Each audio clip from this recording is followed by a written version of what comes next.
الحمد لله الحمد لله الذي خلق السماوات والأرض وجعل الظلمات والنور ثم الذين كفروا بربهم يعتدلون ثم الصلاة والسلام على من لا نبي بعده صلى الله عليه وعلى آله ومن تبعهم بإحسان إلى يوم الدين. أما بعد، عباد الله، أوصي نفسي وإياكم بتقوى الله والسمع والطاعة. قال تعالى في القرآن الكريم: ولقد وصينا الذين أوتوا الكتاب من قبلكم وإياكم أن تقوا الله. matenda majvuga mukama waffe Allah subhanahu wa ta'ala atenderezebwa n'amatendo ge amajjuvu w'ekitiibwa Allah tabaraka wa ta'ala atuwadde ekyengera ky'obulamu okubeera nti tutuddeko mu kifo ekifaanaganako bwe kiti, okubeera nti akawungeezi ka leero tukimanyi bulungi nnyo nti ennaku zino eza wiikendi, ennaku zibeera za kucakala, era kino oba okyegendereza ennyo obudde obufaanaganako bwe buti, obudde bubeera bwa kucakala nga abonoonefu batera okukiyita, oba ffe wano e Uganda bwe tutera okukiyita. Sitegeeza nti Uganda bonoonefu, wabula ngambye nga Uganda bwe kitera okwogerebwa nti obudde buno bubeera bwa kucakala anti weekend.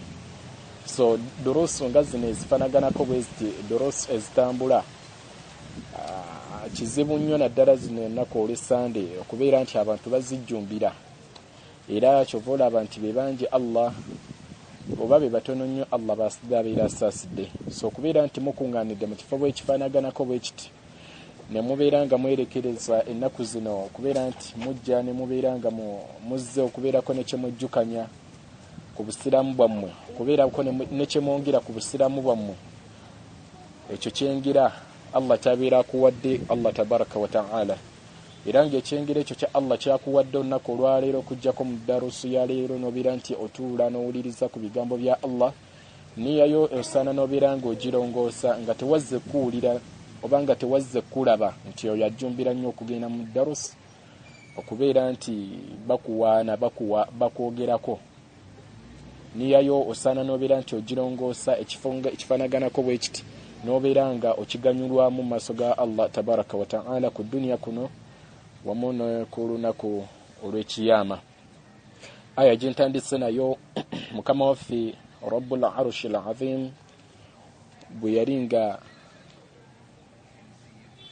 atugamba mu aya eyo, yagamba ti walaqad wasayna alladhina utul kitab, twalamira abo abaabasooka oba twalamira abo abaabakulembera abaali olubereberye lwammwe. Allah tabaraka wa ta'ala yagamba nti walaqad wasayna alladhina utul kitab,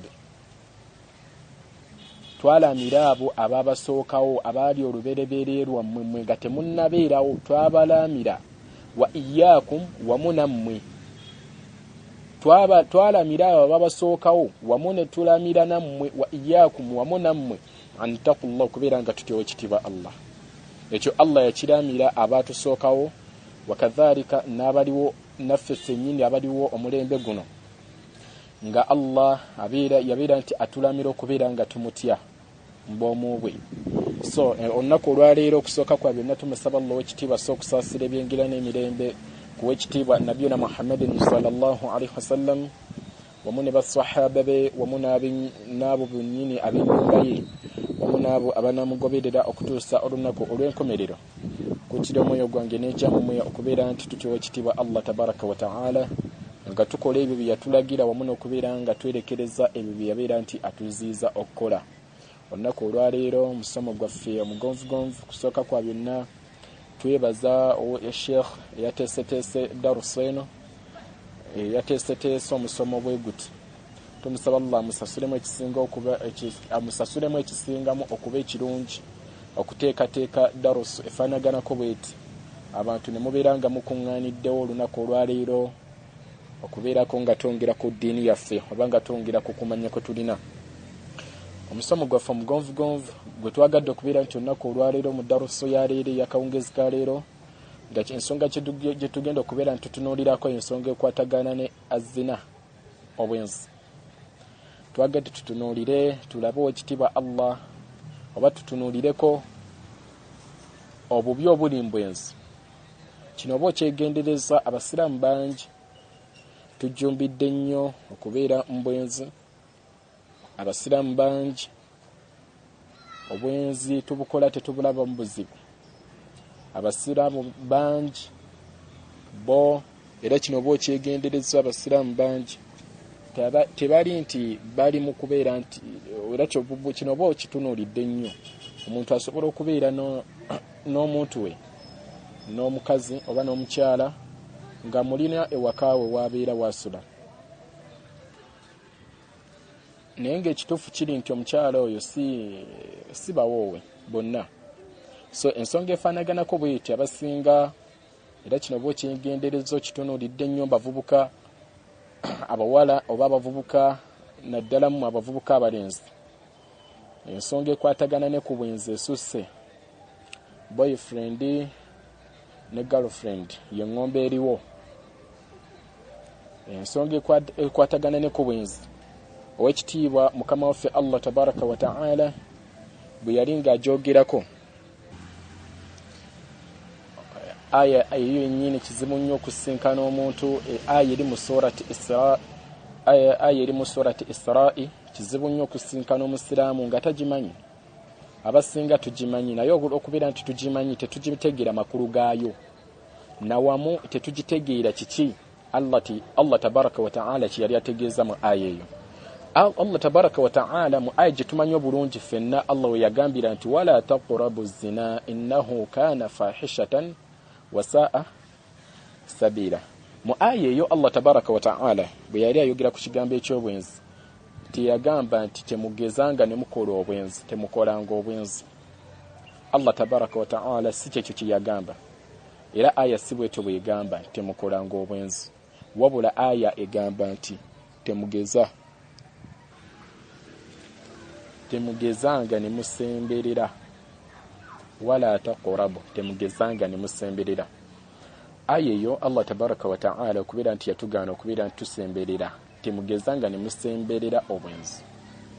Wala taqrabu azina, temugezanga ne musemberera obwenzi. Ensonga efaanaganako bwetyo kino oba okyegendereza Allah okutugaana nti temusembereranga obwenzi.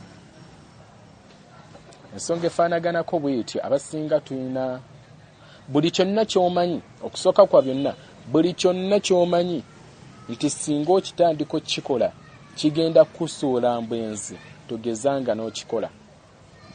Buli kyonna ky'omanyi nti kigenda kutuusa eri obwenzi, togezanga n'okikola. Aya kyetegeeza tuwala taqrabu zina, temugezanga ne musemberera obwenzi. Kyonna ky'omanyi nti singa okikola kigenda kutuusa eri obwenzi, Allah yakigaana. Okubeera nti omwana Adamu abeera nti boyfriend girlfriend, omwana Adamu kino oba okyegendereza singa atandika okufunayo omuwala n'afunayo omulenzi gw'abeera naye, n'omulenzi n'afunayo omuwala gw'apepeya naye, enkomerero yaayo ffe bwaneno sijja kutya kyogera nti bwe mutandika okweyagala ekiseera kituuka jangu ondabeko. Bino ebigambo mbiwulira gye tuwangaalira, jangu ondabeko. Ekiddirira bino simanga mwatandika mpula. Omanyi bwe tubeera mu ddoroosi tutunuulira abantu be tubeera tusomesa na bigambo ki bye tulina okubeera nti tukozesa basobole okubeera nti babikola ki, babitegeera. Kati ensonga efaanaganako bwetyo, omuntu batandika okweyagala mbu mulenzi n'omuwala, ekiddirira kugenda kukola kikolwa kinnyini, yensonga Allah lwaki yakugamba nti wala taqrabu, ebyo byonna togeza n'obisemberera. Girlfriend boyfriend byonna biri haram busiraamu. Olw'ensonga entandikwa yaakyo okiraba nti entandikwa yaakyo boyfriend nga baagalana kibeera kitono nnyo, naye enkomerero yaakyo kiwunzika batuukidde ddala ku kikolwa. Ensonga lwaki obusiraamu bwagaana kibayita girlfriend boyfriend mweyo yennyini aya mwekiri Allah nga kugamba nti wala taqrabu togeze ebyo n'obisemberera togeza n'osemberera obwenzi togeza n'osemberera ekkubo eryo Allah n'agamba nti innahu kana fahishatan kubanga ddala mazima kyava dda ekikolwa eky'obwenzi nga kibi kyava dda era naddi nga kikolwa eky'obwenzi kibi wasa asabira Allah nasimbyayo aye Allah namaliriza aye nga akugamba nti lyekkubo erikyasinza okuba ebbi obwenzi lyekkubo yenna akwata ekkubo eri obwenzi lyekkubo erikyasinza okuba obubi Allah tabaraka wa ta'ala bwe yali amaliriza aye kwatagana ne ku bwenzi Allah yagamba nti wala taqrabu az-zina temugezani musemberera obwenzi bino boyfriend byonna Allah yabigaana byonna Allah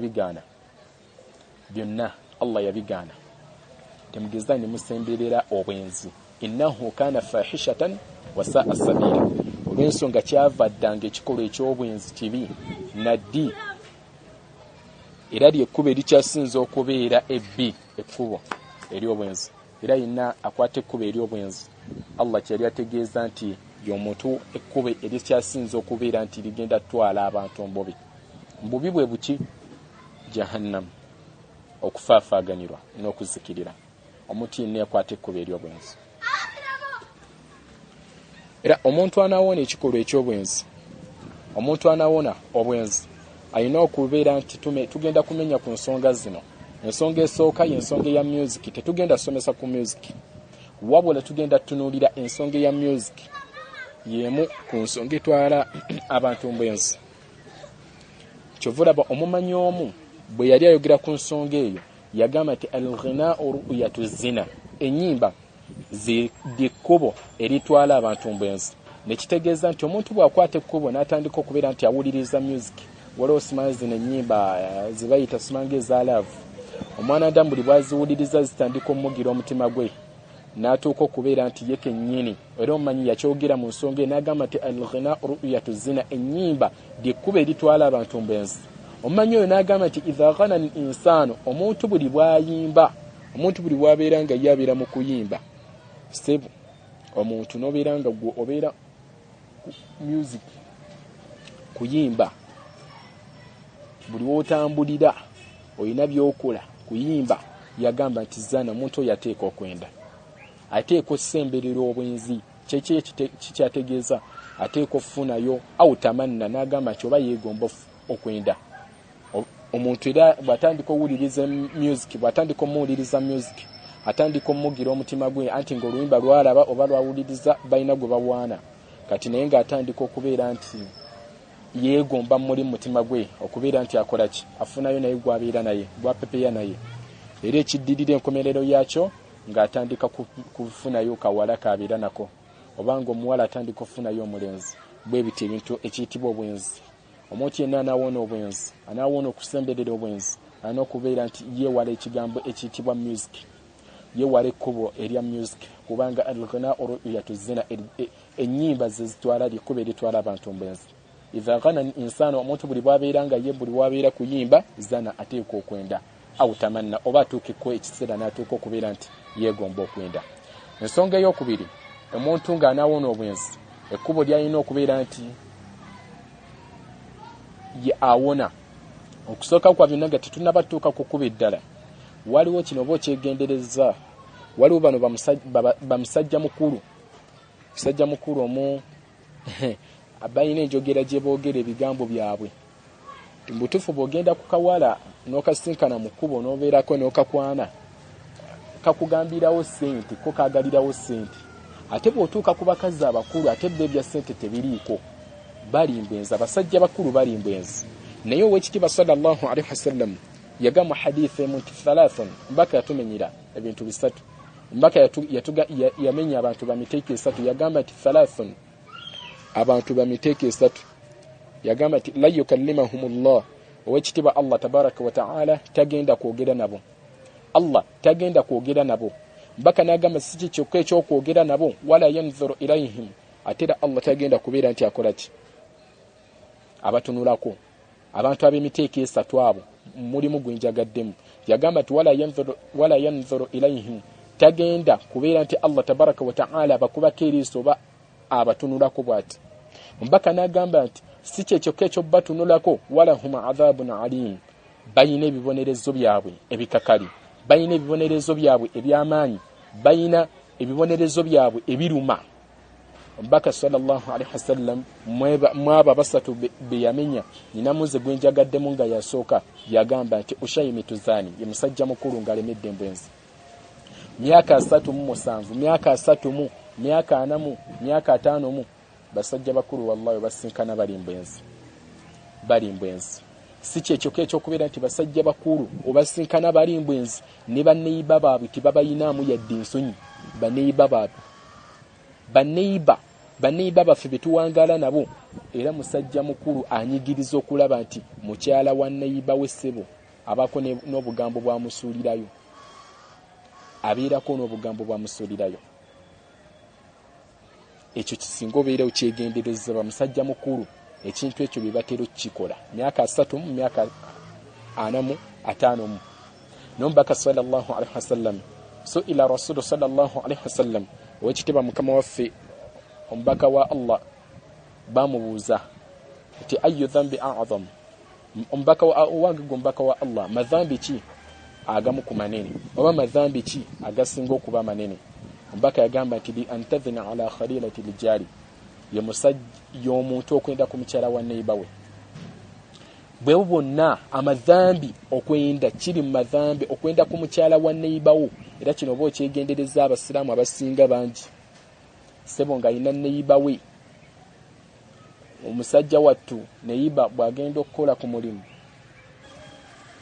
musajja wattu yeetambulira n'agenda ku mulimu, ono nende anti musajja wattu abaalesewo mukazi we agenda anoonye ekyokulya, nende sebo neiba ngajja ng'atandika tugambe tukyogere tutya engombo mu abavubuka gye mutera okwogera mbukwana, ng'atandika okukwana mu kaneiba we, ng'atandika omusuulira ebigambo obwonna bwenzi. Allah agamba nti wala taqrabu zina, temugeza ne musemberera obwenzi. Era omubaka yagamba yakutira basahaba ekigambo n'abagamba nti iyyakum wazina, mbewaza obwenzi. Omubaka yagamba nti iyyakum wazina, ekigambo omubaka sallallahu alaihi wasallam kye yakutira basahaba nange kye mbakuutira baddu ba Allah abampuliriza nawe gwe kennyini andaba. Iyyakum wazina, mbewaza obwenzi. Obwenzi bubi obwenzi bugenda kukaabya abantu mu maaso ga Allah tabaraka wa ta'ala. Obwenzi abantu twenze amadhambi gaffe gonna ge tulina, obwenzi bwaffe. Balil insanu ala nafsihi basira, buli muntu yenna ku mwoyo gwakola ki yemanyi era yetegeera. Buli muntu obwenzi bwe bwennyini abumanyi. Twemanyi twenze, naye ekkubo lye tulina okukola ekkubo ery'okuva ku bwenzi ne tugenda ne twenenya eri Allah tabaraka wa ta'ala. Bwe kitaba ekyo wallahi tuli bakuzikirira, tuli bakufaafaaganirwa bwe tutava embwenzi. Tuve ku kikolwa eky'obwenzi, tuve ku kikolwa eky'obwenzi. Basajja bakulu n'abavubuka, kiri mbavubuka yenna anaawona ave mbusimanga mbino girlfriend boyfriend, byonna bitwala abantu mbwenzi. Enkomerero yaakyo wano ku ntandikwa tekiraga, naye wallahi enkomerero yaakyo Allah okukitugaana temugezanga ne musemberera azina kintu. Enkomerero yaakyo wallahi abantu bawunzika bakoledde ddala ekikolwa eky'obwenzi. Abantu baddu ba Allah mbakuutira tuve ku bwenzi, tuve ku bwenzi, tuve ku bwenzi. Allah gamba nti innahu kana fahishatan, kyavaddanga ekikolwa eky'obwenzi kikolwa kibi, kikolwa kibi. Wasaa sabira, nga lyekkuba eririko obubi, nga era Allah n'agamba nti lyekkuba erikyasinza okuba ebbi, ekkuba ery'obwenzi. Baddu ba Allah tuve ku bwenzi, tuve ku bwenzi. Twenze naye amadhambi gaffe tugamanyi. Ensonga ey'okubiri, omwana Adamu ng'anaawona obwenzi gy'emikwano, gy'emikwano. Emikwano gyaffe oba okyegendereza abantu tulina emikwano, ne wallahi mikwano gye twafuna gye tulina gye tuwangaala nagyo ffe gye tulabanga mikwano gyaffe wallahi gye gitusika nga gituzza eri bwenzi. Ne lumu nyinako we nali musiraamu omu muvubuka yakubira munne essimu n'amugamba awaayi kiwaani ki Allah sawati sasire ya rabbi kiwaniki nina diru je nakufunidde nina ekiwala kye nafunye la ilaha illa Allah nina ekiwala kye nafunye naye nze kyankubyo bankikupangire la ilaha illa Allah je mikwano gye tulina ne byonna kyankubye sebo nkikupangire la ilaha illa Allah mukwano go kyevula mbaka sallallahu alaihi wasallam yagamba hadithi emweri mu Bukhari ne Muslim hadithi eyo owekitiibwa sallallahu alaihi wasallam yagamba ati almaru ala dini khadidid eddiini y'omwanadamu almaru ala dini khadidid eddiini y'omwanadamu etambulira wamu n'emikwano gye era kino oba okyegendereza omuntu bw'obeera n'emikwano nga gijjukirako Allah jijja ne gituulako mu duruus nga zino mukwano gwo ng'ajja n'atuulako mu darus nga bweti ne mukwano gwo ng'ajjumbira essala ajjumbira ku kusoma Qur'an ng'ajjumbira ku kuteeka amateeka ga Allah mu nkola naawe gwe kennyini bw'obanga obadde obirinamu obunafu oba oyina obubikola bw'obanga obadde obirinamu obunafu essala ng'ogirinamu obunafu oba oyina otandika ogisaala bwe gibanga gy'emikwano gyo bw'obeera ng'essala okusoma Qur'an okuggyako nga mu duruusi bweziti ng'obadde obirinamu obunafu nga gy'emikwano gyo gibijjumbira naawe gwe kennyini olina okubeera nti otambiddeko bikola wadde obadde obirinamu obunafu ate bw'obeera n'emikwano nga gikusika gikuzza eri bwenzi gikupangira ziddiiro simanga nafunyeyo ekiwala kyankubye nkikupangire ebyo ng'emikwano gyo gibeera buli kadde gisiiba mbawala kuwogera n'abawala ng'emboozi balina mboozi za buseegu naawe gwe kennyini bwe giba nga gye mikwano gyo gy'owangaala nagyo naawe oba olina okubeera bwotyo bwe giba nga emikwano gyo ng'oli muwala emikwano gyo nga b'olina b'owangaala nabo b'obeera nabo nga gye emikwano gy'olina buli kadde kubeera n'abalenzi wallahi naawe oba olina okubeera bwotyo kyova mubaka sallallahu alaihi wasallam bwe yali amaliriza hadithi eyo yagamba nti falyanzuru ahadukum man yakhululu yagamba falyanzuru weegenderezanga nnyo ahadukum man yakhululu baani b'ofuula mikwano gyo mbaka yagamba nti falyanzuru weegenderezanga nnyo ahadukum man yakhululu baani b'ofuula mikwano gyo bw'ofuula mikwano gyo bw'obeera ng'emikwano gyo gy'olina gikusika gikupangira ziddiiru kugenda mbwenzi naawe gwe kennyini bw'otyo bw'ogenda okubeera ate bw'obeera ng'emikwano gyo gikusika gikuddisa eri Allah gikusika gikuzza eri Allah be bakukingiriza ne bakugamba nti owaayi va ku bwenzi owaayi toyenda obwenzi bubi togenda wona mu maaso ga Allah naawe gwe kennyini oba olina okubeera bw'otyo obwenzi oyagala toyagala oba olina obuvaamu anti gye mikwano gyo so ensonga efaanaganako bw'etyo ensonga ey'obwenzi era kino oba okyegendereza abaddu abasinga kizibu nnyo okusisinkana abavubuka nga wallahi tebayinayo omuvubuka nga talina girlfriend olw'ensonga emikwano gyo gy'owangaala nagyo bwe gibeera nga mikwano miyaayo nawe gwe kennyini bw'ogenda okubeera oyagala toyagala gye mikwano gy'ogenda okwejjusa mu maaso ga Allah omwanadamu nga Allah bw'ayagamba nti ya wayla Allah tabaraka wa ta'ala ya laitani Allah tabaraka wa ta'ala omwanadamu kaseera ako ku lunaku olw'ekiyama emikwano gye alijejjusa mu maaso ga Allah ebbanga ly'omalanga emikwano gwe gy'olina gikusika gikutwala eri bwenzi subhanallah bye bino ebigambo by'ogenda okwogerera mu maaso ga Allah ya waylata laytani lam attakhidh fulanan khalilan laqad adallani an dhikri ba'da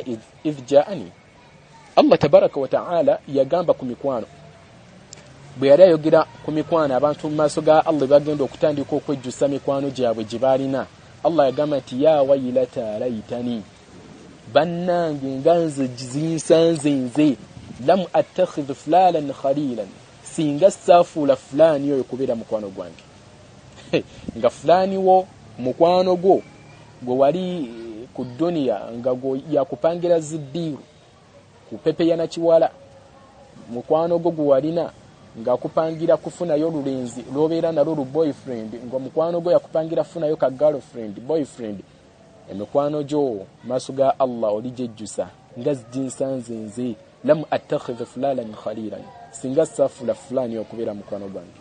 Allah agamba ati laqad adallani ani dhikri ba'da idh ja'ani, yambuza laqad adallani yambuza ani dhikri ba'da idh ja'ani, yambuza nanzija kukubuulirirwa kwe nali nfunye. Omuntu bwajja nakubuulirira munnange va ku kino va ku bwenzi tosemberera bwenzi ng'oli yakugamba owaayo ogenda beera bw'otyo naawe funayo akantu k'obeera nako k'onyumyako nako k'owaanawaana gwe toyagala nga nze bye nkola. Tondaba nti nno ndi mbulamu bulu neeyagala ngenda ne bambugumya abavubuka boogera ebigambo subhanallah mbu ngenda ne bambugumya essibo. Abavubuka babyogerera gye tuwangalira eyo. Wallahi abavubuka kirimba vubuka kino tekirimba vubuka n'abasajja bakulu benda n'abasajja bakulu myaka 3 niyo mbaka yagamba nti abantu abo ab'emiteeko 3 wala yanzuru ilayhim, Allah tagenda batunulako, wala hum adhabun alim, Allah tagenda kubeera subhanallah wala hum adhabun alim, bayina ebibonereza ebinene ebiruma maaso ga Allah. Mbaka n'agamba nti ushaimituzani be basajja bakulu, musajja mukulu ng'alemedde embwenzi. Basajja bakulu sebo musenkana ali kawala akato kaliko nga yekigendererwa ki sikawasa baba wowe wabula kubeera mbwenzi. Nabano bennyini omuvubuka asobola okufunayo omuwala nga naye omuwala oyo ekigendererwa ki sigamba nti no bagenda bawo ayagala funa mukyala baba wowe. Ekigendererwa ki kyakubeera nti boyfriend girlfriend kubeera awo. Allah agamba nti wala taqrabu zina, temugezane musemberiranga obwenzi. Okusooka kwa byonna ffe tukola bino obwenzi ne Allah agamba nti ayahsabu al-insanu ayyutraka suda. Allah agamba nti ayahsabu al-insanu, abaffe y'omuntu alowooza ayyutraka suda nti omuntu agenda lekerwawo nagalale nga taliiko mateeka gamufuga. Omuntu oyende nga bw'oyagala nga toliiko mateeka gakufuga. Omuntu okole obwenzi nga gwe bw'obwagala nga toliiko mateeka gakufuga. Subhanallah, bali insanu ala nafsihi basira. Buli muntu ku mwoyo gwe yekenyini yemanyi. Amadhambi gaffe obwenzi bwaffe bwonna bwe tulina tubumanyi. Ne maaso ga Allah tetugenda wona. Maaso ga Allah tetugenda wona. Wallahi maaso ga Allah tetugenda wona. Kino bo kyegendereza. Abaddu bangi twenda ensobi gye tulina tukwatibwa abantu ensonyi ng'omuntu agenda okwenda n'atuuka wagenda okwendera oba ku loogi n'alaba abantu abamumanyi n'abakwatibwa ensonyi banandaba batyanga nnyingira mu loogi n'omuwala, banandaba batyanga ngende wabi bw'omuwala nnyingira mu maka ge. Ne Allah agamba nti yastakhfuna minan nas, surati an-nisa aya 18. Allah agamba nti yastakhfuna minan nas, abantu bakwatibwa abantu ensonyi. Omuntu asobola okukwatibwa abantu ensonyi ng'agenda okwenda, wala yastakhfuna min Allah, naye ate ne batakwatibwa Allah nsonyi nti Allah wange ndaba atyanga ngenda mbwenzi, Allah ndaba atyanga ngenda mu kikolwa eky'obwenzi. Allah agamba nti wala yastakhfuna min Allah, ne batakwatibwa Allah nsonyi, wa huwa ma'ahum, ng'ate n'awamu mu ekyo idh yubayituna ma la yarda min alqawl, ne basulanga bali ku bigambo w'ekitiibwa Allah by'atayagala, ne basulanga bali ku bigambo w'ekitiibwa Allah by'atayagala. Muntu n'agenda ewakawala ne basulanga simanga nkwagala, simanga era nkola ki, bye bigambo byasulako abantu abenzi, abantu abenda.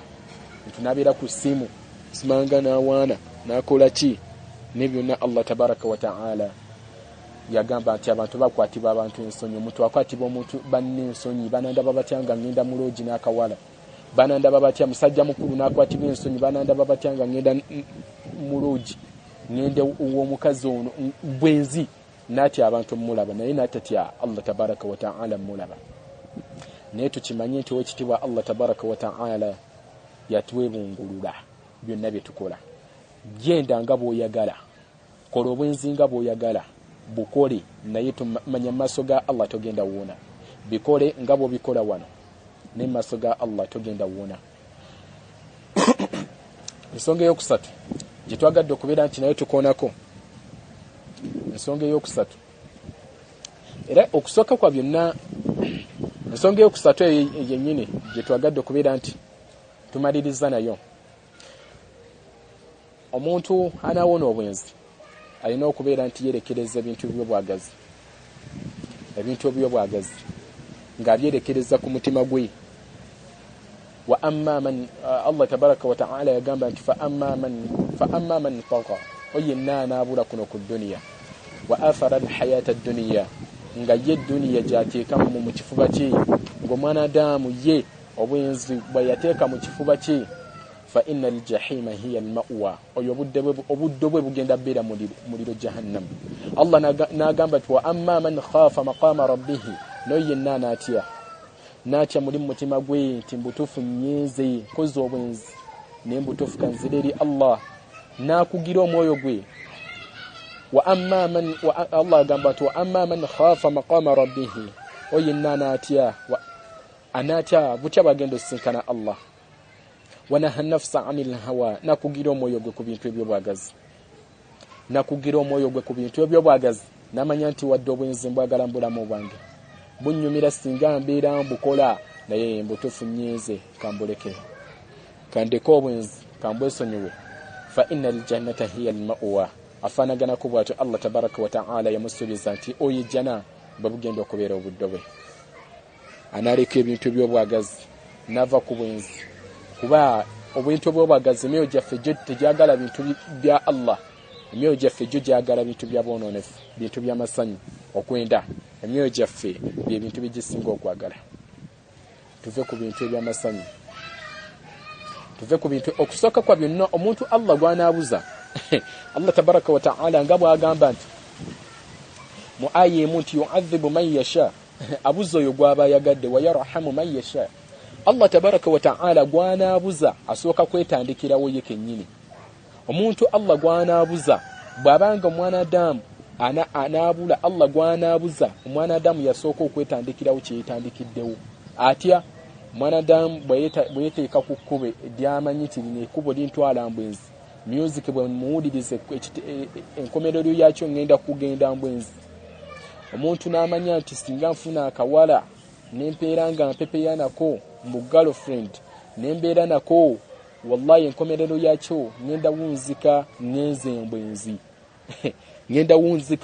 mbwenzi. Omwanadamu n'akimanya nga yakimanyi nti bwe nfuna akawala enkomerero yakyo nyina okugenda mu kikolwa eky'obwenzi.